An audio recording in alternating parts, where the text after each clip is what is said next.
ginnaaw bi ñu rafetluwee réalisation yi nga xam ni nguuru Macky Sall amal na ko ñi nga xam ne ñooy yeewoo ci Barakunda ci seen kàddu chef de village bëgg nañu ñu jàppale leen ci yeneen anam yu jëm ci wàllu forage yu jëm ci wàllu personnel boo xam ni dañuy yëngu ci wàllu wér-gi-yaram ndaxte am na benn poste de santé boo xam ne ñoom ñoo ko tabaxal seen bopp. bu boobu passé Barakunda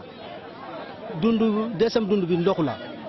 ndox nag Barakunda bëgg nañ forage amuñu ko ba tey ci yooyu ñëw na ba 1 kilomètre Barakunda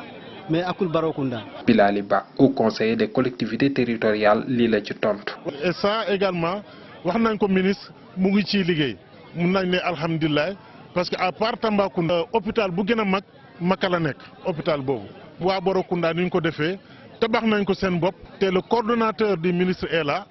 ak nu ñu ko xamee lépp lu ñu ko yóbbante ministre da koy jot. première chose mooy yoonu Maka Koussanar pour que ñu mun koo bitumer. am na ñetti piste également boo xam ne programmé nañ ko ci biir PSE n'est-ce pas mooy piste boo xam ne day jóge Maka dem Sarayli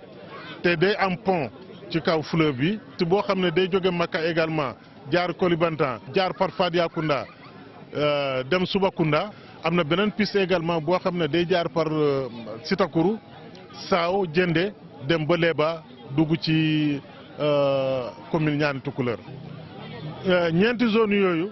suñ ci amoon forage rek affaire ndox jeex Maka. Saliou Ba nekk maire bu Sinthiou Malem nekk coordonnateur maire yi nekk ci département bu Tamba toogaloon fa maître Sidiki Kaba ministre des forces armées nee na ñoom kat fi mu ne nii seen xel dal na ndaxte koppar yi nga xam ne ñoo war a defar tali bi dox diggante Koussanar jëm Maka Koulibantang nekk na loo xam ni yemb na ba noppi.